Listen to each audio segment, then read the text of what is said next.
Welcome to the Online Success Journey Podcast, your opportunity to discover and learn from entrepreneurs like yourself. This is not your typical podcast, but a place where you can get the real story and find out how real people encounter speed bumps and detours, but journey through to find success. Now here's your host for the Online Success Journey Podcast, Patience. Welcome to Online Success Journey. This is episode 308. We have a wonderful guest for you today. So make sure to click to subscribe right now and ensure you'll never miss a journey. I post 1 to 2 episodes each week and each guest has a fascinating story to tell.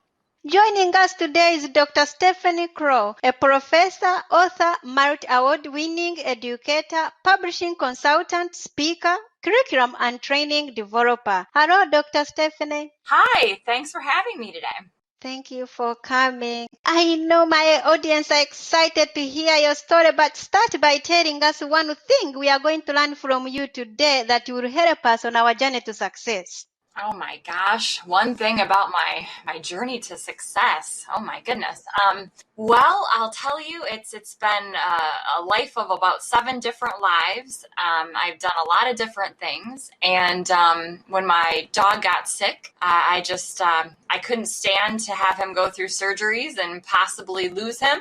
And I decided I was going to find a different way. And that's really what led me to where I am today. I kind of walked out of higher education and got my certification in raw dog nutrition. And I can't think of anything better than to, save dogs and take dogs and cats out of pain in the world. And it just seemed like when I saved my dog, it was the right thing to do.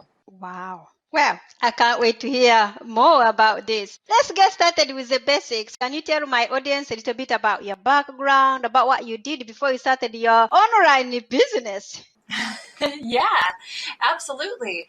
So I was a dean of schools, really, or, a professor of education for the last 2 decades. So, helping others become the first educated in their families under the heading of allied health. So, dental assisting, medical assisting, those different types of fields, helping people become the first educated in their families. So I spent a couple of decades, educating, training, helping really in the higher education, online university and for-profit area.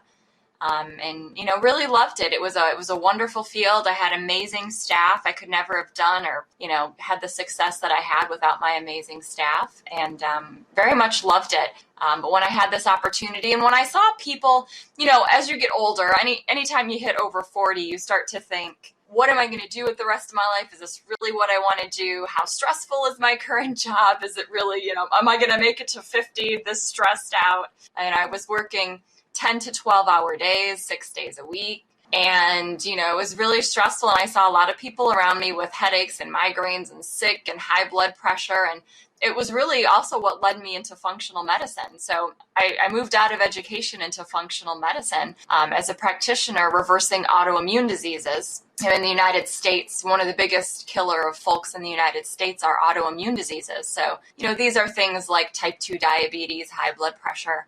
And so I started working with people. And that was kind of what led me when I found out, what was going on with my dog. That's what really led me in the direction of going, okay, this is not going to work.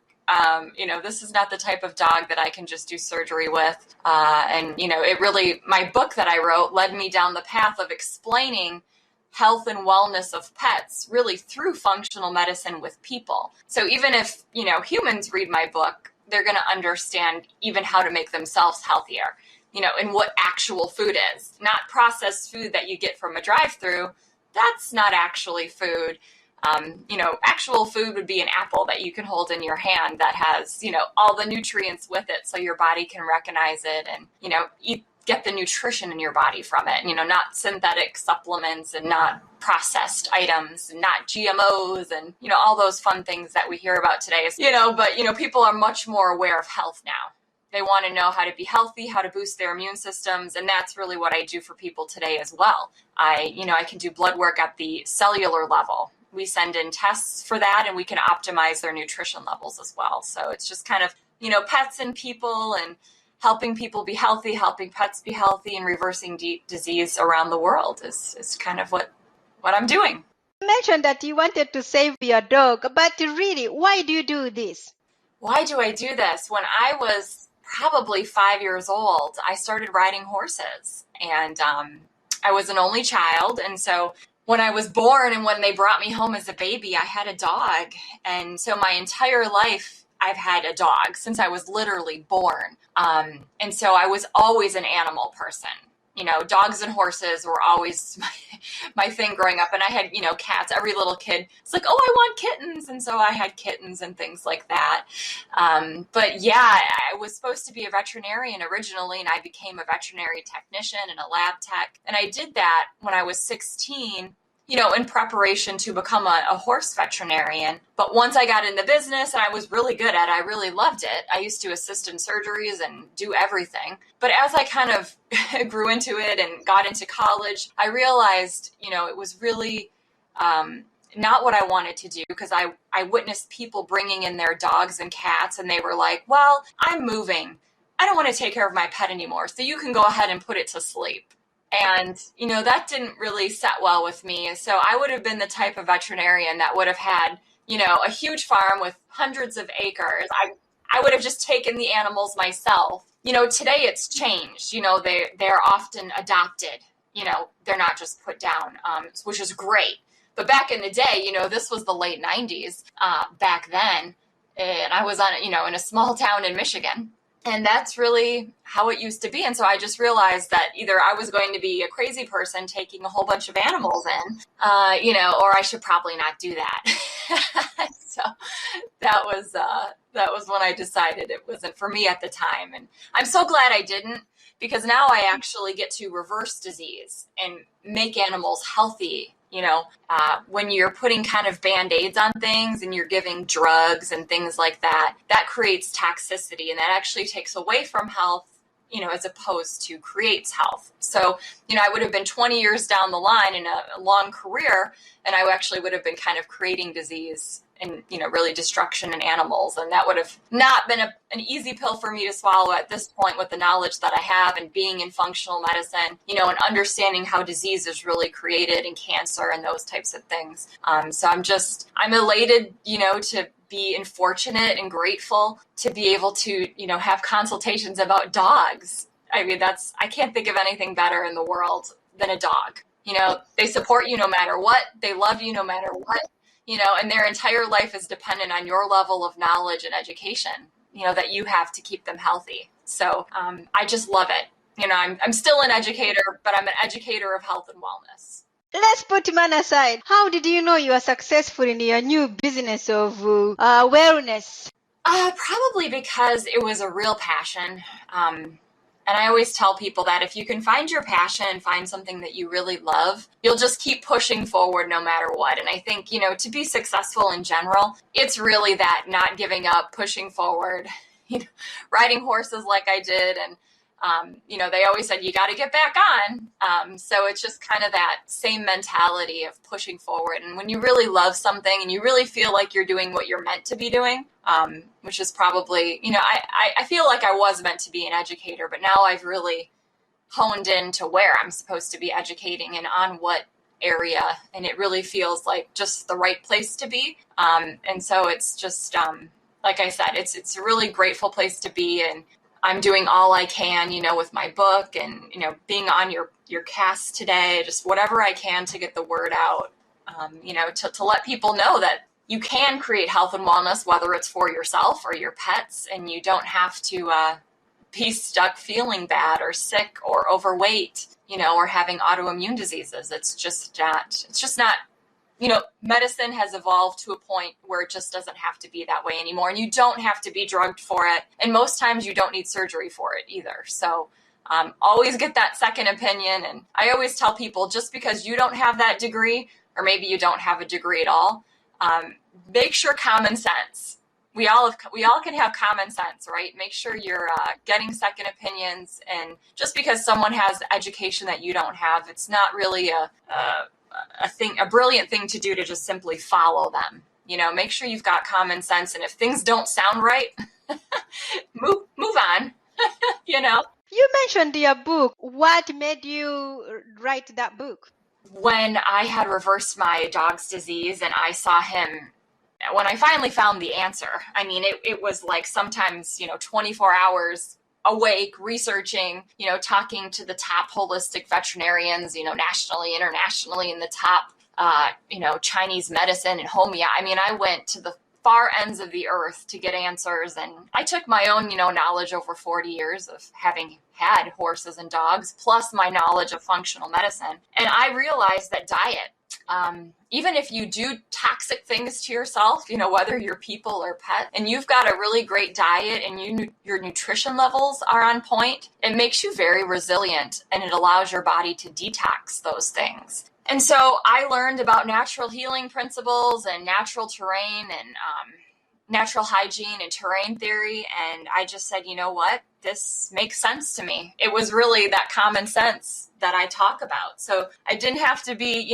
educated to understand common sense. And when my dog, I put this diet in place and he started healing, like every single week, I saw his energy levels go up. I saw him being thrilled about what he was eating. I mean, he looked at me like, well, you finally got it right, lady. What have you learned from business as a whole? What have I learned from business?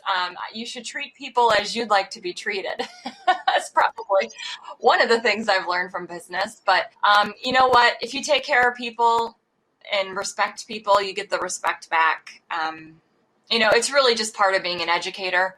You always give more than you get as an educator. And I think, being in that role probably set me up for some good success. And even when I had students, because when you are a dean of a school, which is what I was, you have to let students go if they're not meeting time and a half, because there are, governmental controls on grant funding and money and things like that. So if students aren't meeting that minimum metric, your job's to let them go. But I always told every student who, by the way, knew exactly what status they were in at the time, I always told them, come back.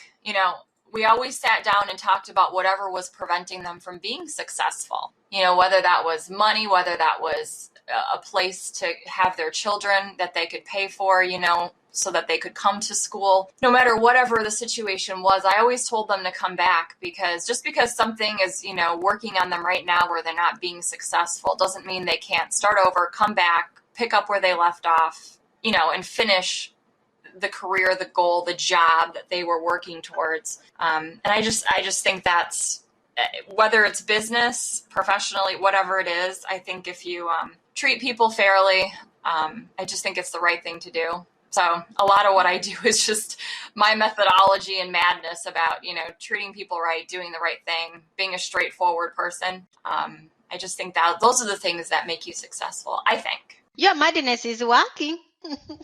Yeah, I hope so. If you could rerun the first year of your business, what would you definitely know to do? Wow, that's a great question. I changed the first year of my business. You know what? I think if you're learning, I just talked to somebody the other day who was really unhappy where they were in their career, and they were brilliant. I mean, this is someone with degrees in chemistry and things that I couldn't even begin to understand, atomic particles and structures. And she was really unhappy where she was at. And I said, if you're making strides, everybody starts somewhere, right? And I don't think the goal is perfection, but the goal is just to keep progressing. I think that part of the reason, I am successful is because I keep moving forward, and everything doesn't have to be perfect. There is an expectation when you have a higher degree from people, but, don't stop your progress waiting for perfection. I think people can get caught up with that sometimes. And so I think at sometimes, I didn't have the answers all the time, and I didn't doing things by myself. I didn't always have the right people to search out or even know sometimes where I had to go to be successful. So just that persistence. But I did learn, as I grew, what kind of organizations to align myself up with, as a small business owner and otherwise. And you do have to kind of do some of those things so that you've got some support of people around you who've done it before. Kind of maybe I shouldn't have banged my head on the wall as long as I did. But luckily, if you're persistent in the end, you still make it through. But, if I had some more of that support, I had always worked for someone else, education. you're collecting that paycheck every 2 weeks. So you're always working for someone else. So when I went on my own, I definitely diversified myself. I had, real estate, functional medicine.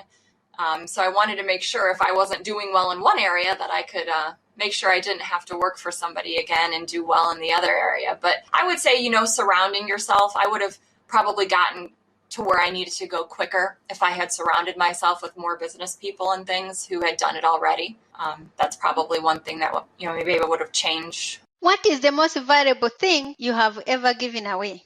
The most valuable thing, you know what? My time. That's a great question. In education, you give away so much time to other people. And that's one of the reasons, for 20 years, I gave away my time, my energy, my direction, helping people be successful. And I still do that. But I do it in a different direction of something I'm super passionate about. So it feels like I'm also doing something for myself. I figure, the first 40 plus years were for other people. Let's take the next 40 or 50 years doing what I do and what I love, but also for other people too. So that's the hope. That's the plan. What grounds you? That's a great question. I would say my dog grounds me, because when I'm, I sometimes still work those 10 to 12 hour days, depending on what I have to get done. But when I'm not working from home, we have our doggy time, we're chasing each other and playing, and we've got toy play. And so those kind of things ground me. I love to be outside. I'm a real outdoors person. So whenever I can be outside doing anything, I would say that grounds me. But I would also say probably my faith and my upbringing. My parents were both really hard workers, and kind of knowing, or at least feeling, that I know right from wrong probably is also very grounding. It's what makes me a really nice person, but a really straightforward person. And I just feel good about that. So I would say those things probably ground me the most. In your business, do you have any coach or a mentor? You know what? I've tried to get one of those a couple of times. I really have, but they haven't worked out. Not because I had expectations, but because they were very limiting. I'm just not someone who likes to be limited or pushed in a certain direction. It's just, I don't know, it's kind of part of who I am. And I've attempted a couple of different times. And you know what? I either felt like they weren't going to bring enough value to what I was doing, or they were pushing me. I don't like to be pushed around. You know what? It just didn't work out. It didn't work out, but I would like to. They wanted you to focus in one area, and you wanted to spread your wings? Yeah, some of that. Yep. Some of that was true. And I'm a little chaotic. I'm someone who kind of rips things apart and throws them in every direction, and then I pull them all back together and organize them in my way. But even though I didn't have my own business, I still was a leader. For a couple, I was always, my job was to tell other people what to do. And I actually used to get paid to fix problems. I'd come into universities and I would actually turn universities around who were unsuccessful. So I have a very direct idea of what I think needs to get done and in what order. And I'm happy, to take advice from people who have been there before me and have something to add. But if they can do it better than me, absolutely, I'd be thrilled. I just haven't found the right match. You will. Keep looking. What is one thing no one knows about you? Ooh, that's a great question.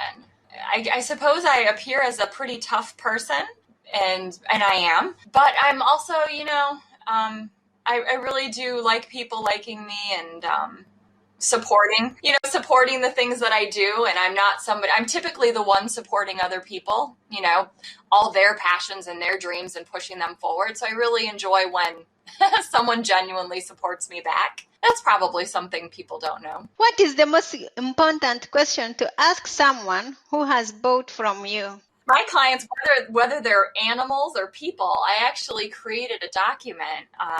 In that first call, we go through really all of their health from, by the time they were born all the way up till now. And I've actually edited my documentation for my dogs to match the same documentation that I use for people, so that I can get a full idea of, what do you put on and in them? What are they eating? What are you putting on and in yourself? Did you have a traditional birth, or did you come through a C-section? Because from birth on, those things actually set you up. Your gut health. Your gut health is set up from that. So yeah, that's, we go through everything of that person's life so that I can, identify root cause of what caused the situation, how they ended up where they are, so we can kind of unravel all of it and restore their health. Let's talk about your business. Tell us more about it, and how can we join you? Oh my gosh, that would be super. I would say, depending on what people have, to spend, a really great way to get involved is to buy the book. The book, I set it up in a certain way. I set it up to where it could be a reference book. So if a person has questions about, does my dog really need all these vaccinations every year? The answer is no. But you'll find the answers into how you can kind of resolve that. You can get a titer test, for example. It's a blood test, and you can tell whether it's a person or a pet. You can tell if you're immune. If you're wondering if you should go get that COVID shot, and if you've got antibodies, you could go get a titer and find out.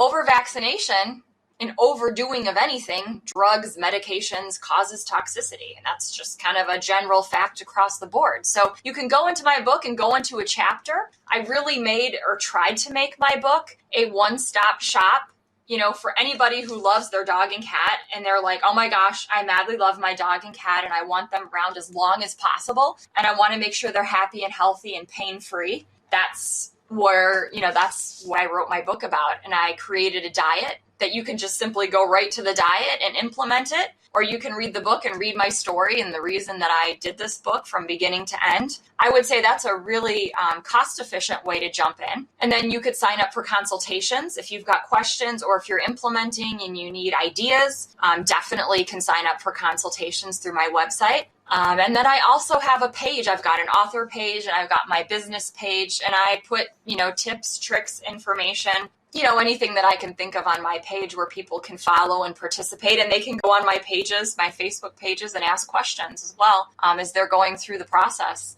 So I would say probably those are the three best ways. I'm thinking about eventually doing some webinars if there's a demand for them. I'm thinking about possibly doing even a small Facebook Live cooking class, maybe every other week or once a week if there's a demand for it, because people think that this is hard, or it's hard, creating meals for your dog or your cat. And it's really not. If there's just a little bit of planning, or even prepping it once a week or prepping it once a month, it's actually quicker than dumping out kibble out of a carton.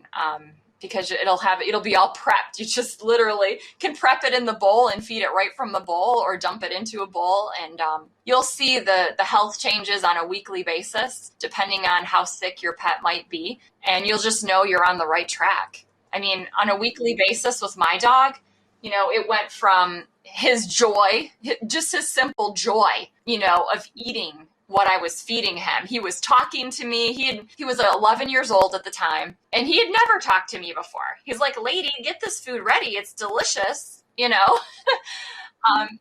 we went from that to him kind of barely eating his food. And, I bought him the most organic, the best types of food out there. And it still made him sick. Very sick, not just a little sick, where I'm talking body part removal sick, and I didn't vaccinate him either past 3 years old, because I knew about titering. And he's still, they wanted to remove his spleen. They told me that if I didn't, I would kill him. It was that's what they traumatized me very nicely and gave me gray hair for the first time in my life. That was real nice. I didn't get out of it without a few gray hairs, let me tell you.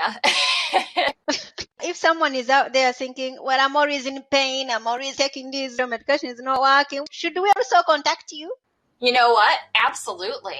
I have, because I'm a certified functional medicine, and I'm a certified health and wellness coach. I've got an access to, especially in the United States, some a little bit out of the United States, but I have access to people. If a person's like, I don't want to do, Zoom calls or phone calls, which is what I do, and they need to, physically sit in a person's office, I've got access to people around the country, that I could refer them to. So, whether, free 15-minute call, which I do free 15 or 20-minute calls, to make sure it's a good fit. Is it a good fit for you? Is it a good fit for me? And if I have to refer, I'll refer. So yeah, I mean, really someone contacting me has nothing to lose and everything to gain. And I can definitely direct them in the right direction. If they're, a lot of people go to the wrong people for help. And I think that's a big problem, whether it's the pet industry or the human industry. They're going to a traditional medical doctor and they're like, okay, fix my health. And they can only offer, they can offer surgery or they can offer a drug to block the symptom that you're having. You need to go to a functional medicine doctor if you want to restore health and things like that. And it's the same thing with dogs. If you go to a traditional veterinarian, they, can do drugs, pills, and, surgeries. That's their job. It's not their job to know about health, wellness, nutrition, proper foods, to create health and wellness and reverse disease. It's just not their curriculum. And I think that's part of the issue, is that people aren't getting that referral to that correct person. If you're looking for surgeries and drugs, you should go this way. If you're looking to restore health and vibrance, and detox your body so you can get back to feeling amazing, you want to go, the OD as a doctor, an OD, or you want to go functional medicine or naturopathy, kind of those natural fields. But so much of your health, I'll tell you right now, if people would just cook for themselves and stop eating fast food with chemicals, and most of that food isn't actual food. Your body doesn't know what to do with it. Our bodies, if you want to think about the caveman days, I talk about caveman days for people and I talk about the wolf days, for animals. Your dog, if you have a dog, it's 99% biologically the same as a wolf. Today's dog. The one sitting in your house. And that means their digestive tract and their health. So why are we feeding them differently? And I asked that question. It's a great question, right? And the answer is really, what is the answer? The answer is convenience. The answer is it's easy, it's quick. I don't want to take the time. And I try to tell people, let's change the conversation. How wonderful. I get a lot of people that bring me their sick pets. And I tell them, how wonderful would it be to change the conversation from, my dog is sick and I just want to keep him on drugs and I just want to keep him comfortable, until they're passing. And I say, well, wouldn't it be amazing to change the conversation to something positive where your dog, you're restoring their health, they can finally jump back on the couch again, or they can go for dog walks again and you don't have to worry about that. And they die of, let's say, old age, as opposed to disease and cancers and being arthritic and stiff and sad and horrible. I mean, we can change that conversation. And that's really my goal in the world, is to change, whether it's people, restoring people's health and, riding it through. We're supposed to live to like 125 years old, as a human species. Wouldn't it be nice to live to 125 and die of old age rather than sick and dying and cancerous? And, I don't know. I'd love to change the conversation out there around health and wellness, to a positive, empowering. You can do something about this. You can change your health. We don't get sick overnight. It's what we do on a cumulative basis. And instead of, going to our doctor's appointments, which are important to some extent to monitor your health, but if you're doing things that create health and going, to doctors when we break a leg or when we, can't stop the bleeding, something like that, and really taking care of our health, whether it's our pets or ourselves, on a daily basis, and showing our love to our pets by not taking them in for that annual, vaccine appointment, the annual drug appointment and the flea control and the chemicals and the toxins. Instead, we take care of them. We feed them properly. We feed them a species appropriate diet for their species and feed them correctly, and feed ourselves correctly by eating an actual apple as opposed to a processed apple where our body is not really sure what to do with that type of nutrient. It changes the whole conversation about health and wellness. And if I can just do that a little bit in the world, I think I hope I'm doing good, Wow. I hope it's going to rub off at some point, but you need to really work hard. Keep drilling in. I hope so. Yes, we will. Now, Dr. Stephen, I would like for you to share more with my audience if you're up for it. Absolutely. Thank you. Do you like to watch movies or read books? That's a fantastic question. I'm laughing because I would tell you from kid on, I hated to read books. I didn't even want to go to school.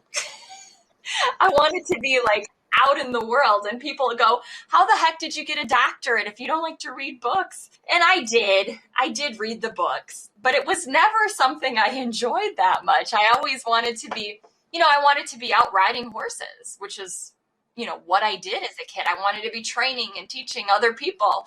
So I didn't really like it, but I think it's funny right now because when I created my book, I had such a terrible publishing experience with my book. I ended up getting into the publishing business. I wanted to make sure I could be a full-time author, full-time reverse disease and illness and people and pets, that I became a publishing consultant through this whole crazy experience. And I'll tell you, I love reading books now. But I also love movies as well. Movies allow me to get away and for my mind to take a break, because as you can imagine, reversing people's disease states and helping them get healthy again is very mentally, emotionally, you've got to really focus on what they're saying and make sure you don't miss anything, when you're trying to unravel, disease in people and trying to restore health. So it's very mentally taxing. So movies, absolutely. I watch as many movies as I can, as much as I can be outside and watching movies. I absolutely love to. Tell us, what is your favorite movie that has some relevance to being an entrepreneur? I don't know that I could even tell you about a movie that has relevance to being the movies that I watch are comedies and drama a little bit and action. And I'm terrible about remembering the title of movies. I'll have to be honest with you. So gosh, even if I had one, I don't know that I would remember the title of it. But the one that comes to my mind, and I don't remember the title of it, but it's the movie of an accountant who works for, it's a man who's an accountant who actually works for very kind of shady people and totes around a gun everywhere. So he's an accountant, plus he takes out bad people. He had autism or Asperger's as a kid. I think it was maybe autism. So it's a bit of a fascinating movie, and he's actually quite a genius with the way that he handles taxes. And he is an entrepreneur. He has his own tax business, and his own business of taking care of people that aren't good people, literally takes care of them. So yeah, I would say that movie, but it is not coming to my mind. It's a good movie of what the name of it is, but I'm sure a lot of people have seen it because it was really popular. Wow. I would like to know the title of the movie so I can watch it as well. So whoever is listening or knows the title of the movie, please email me the title of the movie. If you are going to keep a note to yourself in your handbag every day, what would be written on it? Actually, I have a picture in my bathroom. And I'm not going to do it justice because I don't remember quotes, very well word for word, but it's something to the effect that says, you're tougher than you think, you have more courage than you think, and you're smarter than you think. Something to that effect. I read it. Actually, I got it for my mom on Mother's Day. It was a picture that was a plaque. I just thought it was a really nice thing. My mom's a nurse. And I just thought it was a really nice and positive thing. She's been on the front lines with COVID. And so anyways, when I saw that, I said, you know what, I could use that. So I went and I bought it for myself too. And I hung it's a picture. So I hung the picture in my bathroom. So I figured when I'm getting ready for the day, I could look at the picture, remind myself, and, a little positive, pat on the back. I don't know. Do you feel like you succeeded or like you're only on the way? Good question. A little bit of both. I definitely feel like I'm just starting and I'm just pressing forward. But the fact that I get to do what I really love, even if I only ever had one client, is super great. It's a super great feeling to change people's lives, who are not doing well, who don't feel well, who, they can't go to a football game and walk to the top of the stadium because they don't have energy or they're overweight and they just can't make it. And you're, giving them back, we only get one life. We get one life. And if I can help people restore that life to the things that they enjoy and love, I don't know, that brings me joy as well. So I just feel very fortunate to be able to do that for people. Will you ever stop? I have no intentions. I have no intentions of stopping. No, not as long as there are sick people in need of help and sick animals in need of help. I'd actually like to create a not-for-profit as well to push money forward into things of health and wellness, whether it's for people or pets. That's kind of some of my next stages of things I'd like to do. But I want to get this going and get this all set perfectly to where it's running, really well, and then maybe think of some other things. But as far as this goes, this is the one thing that I want to, or the few things that I want to do now forever. So that's the plan. Remind us how we can connect with you once more. Yeah, the best place is probably through my website, wellnessandhealthnow.com. You can schedule that free 15-minute call from there at your convenience. You can also get my book from there, or you can buy my book literally in any bookstore in any country, whether it's the United States or England or wherever. You can walk in and order my book, or you can just order it simply online from Amazon, which is the easiest place. There's an ebook and there's a paperback. So you can definitely find me that way. And then if you typed in my name for LinkedIn or Facebook business, you would I'm pretty easy to find. Thank you. Dr. Stephen, it's been great to have you here to share your online success journey with us. Thank you so much for having me. I really enjoyed it. You're welcome. That's a wrap. Remember, success is a journey. Patience and Dr. Stephanie. This is not the end of the journey. We hope you've enjoyed listening to Patience and her guest and want you to know there are hundreds of episodes available at onlinesuccessjourney.com. Patience would like to thank you for listening to the podcast, and she has a free gift for you on her website, including an audio compilation of her guests' best tips, uplifting stories, and even a bit of fun. Additionally, there are special clips of over 250 episodes that have never aired on the podcast, and they're only available to members of the Online Success Journey. Check the website and click on Join Now to get free and instant access. Of course, you know that listening to the journeys of others helps each of us chart our own path. So make sure you're subscribed on your favorite platform to be notified as each new interview is posted. There are so many ways to stay connected to the Online Success Journey and listen in. And if you're enjoying the podcast, we appreciate your help in telling others. One of the best ways to share the benefit you get is to rate and review the podcast at iTunes and other sites. We appreciate your help and your willingness to share your journey. One last thing. If you're feeling a bit lost or overwhelmed on your own journey, Patience can help. Check out her course on clarity while you're at the website. Finding clarity is a great way to get back on the right path. On behalf of Patience, and until next time, thanks once more for listening. It is our hope that this podcast will guide you on your own online success journey.